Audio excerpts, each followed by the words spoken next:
At 1:42 p.m. on July 20th, 1944, a bomb tore through the conference hut at the Wolf's Lair and killed Adolf Hitler where he stood.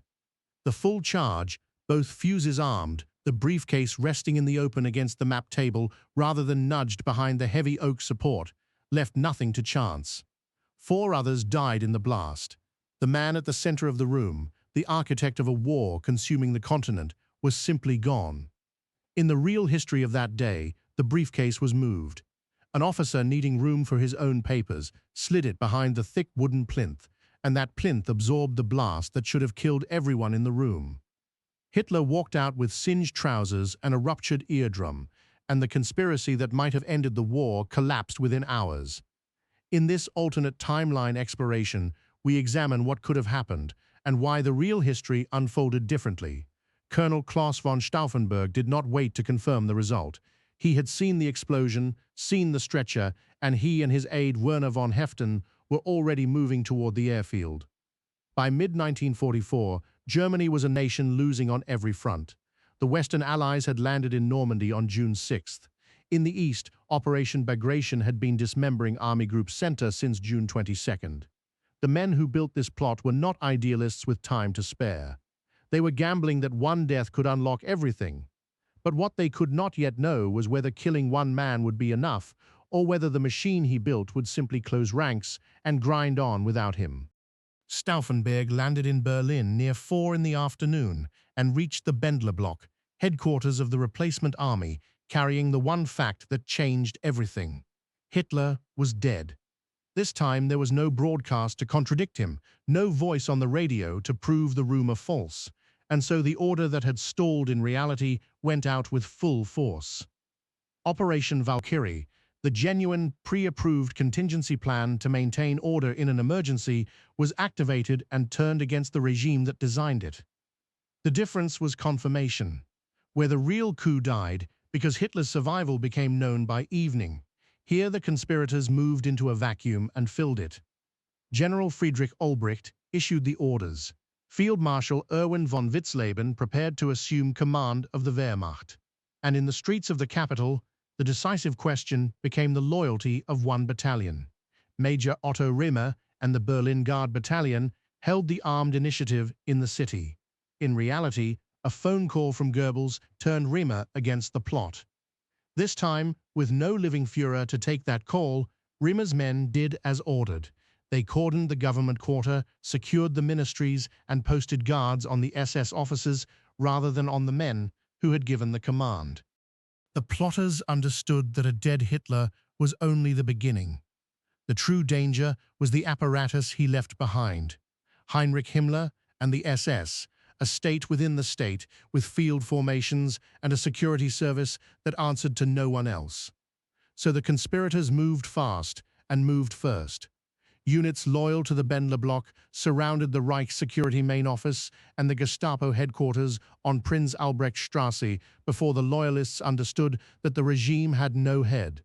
Himmler, away from Berlin, was detained before he could rally the SS divisions in the field. Joseph Goebbels, the propaganda minister and Gauleiter of Berlin, was arrested in the Wilhelmplatz before he could reach a microphone. That arrest was everything, because Goebbels controlled the narrative, and in the real timeline, it was his radio that broke the coup. Silenced the voice, and the loyalists had no rallying cry. But arresting the leadership was not the same as breaking their power. Across Germany, Gauleiter networks remained, SS garrisons remained, and field commanders waited to learn whose orders to obey. The capital had been seized. The country had not. By the morning of July 21st, Ludwig Beck, former chief of the Army General Staff, spoke to the nation as the provisional head of state. He named Karl Goerdeler, the former mayor of Leipzig, as chancellor. The announcement declared the end of one-party rule, the restoration of law, and the line every listener strained to hear, an intent to seek peace in the West. It was a government of generals and civil servants, men who believed that the uniform and the office still commanded obedience. They moved to dissolve the machinery of terror and to present themselves to the world as a Germany the world could finally talk to. But the announcement carried a fault line through its center. The new government wanted peace in the West, while the war in the East still raged. They would end the fight against the democracies and hold the line against the Soviets. It was a bet that the alliance arrayed against them could be split. That bet would define everything that followed. Secret feelers went out through Stockholm, through Switzerland, toward London and Washington. The message was consistent. The generals had removed the tyrant. They asked for terms. And in the capitals of the West, the answer came back slow and cold. The reason was a doctrine 18 months old. At Casablanca in January 1943, Roosevelt and Churchill had committed publicly to unconditional surrender, and that commitment was not a slogan they could quietly retire. To deal with German officers now, the same officer class that had marched into Poland and France and Russia, risked the appearance of a bargain with the very militarism the war was meant to destroy. Churchill was wary. Roosevelt was warier still. There was a deeper fear beneath the principle, a fear of what a separate peace would do to the alliance itself. To talk to Berlin was to invite the suspicion of Moscow, and that suspicion was already forming. Joseph Stalin heard of the Western contacts almost as soon as they began. To him, the meaning was singular and intolerable. A Germany that made peace in the West could turn its full weight east. Every division pulled from France could be thrown against the Red Army, which had bled for 3 years to reach the gates of Poland. So Stalin pressed his allies hard. He reminded Roosevelt and Churchill that the coalition's strength lay in its unity, and that unity rested on a single promise that no member would make a separate peace. He demanded they reject any arrangement that let German forces stand down in the West while still facing east. The Casablanca Doctrine, born partly to reassure Stalin in the first place, now became the wall he held them to. The Western leaders found themselves caught between a German government offering exactly what they had once dreamed of, and a Soviet partner whose trust was the keystone of the whole structure.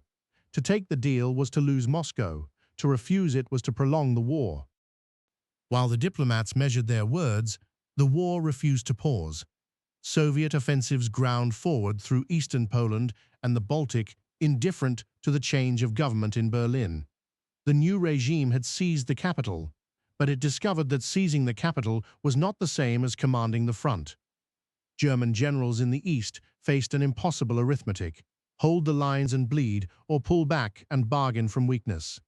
Some argued for a fighting withdrawal to shorten the front and free reserves. Others insisted that any retreat invited collapse.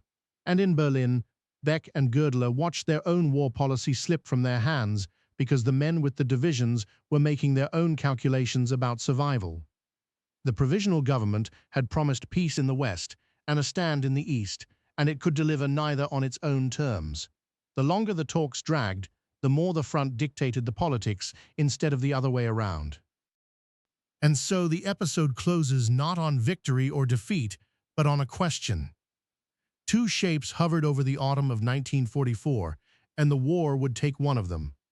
In the first, the West accepted a limited armistice, a quiet end to the fighting in France and Italy, a Germany that laid down its arms against the democracies while its eastern armies held. That bargain would shorten the war and save countless lives.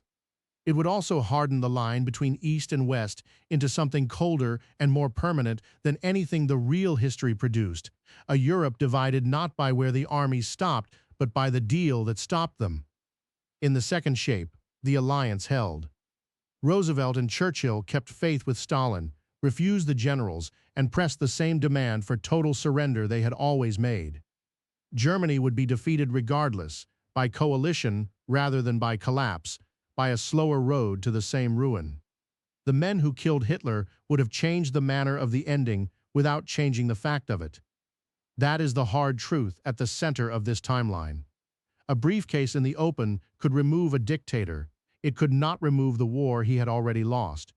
What it could change was only this: who would be in the room when the terms were written, and how deeply those terms would cut the continent in two.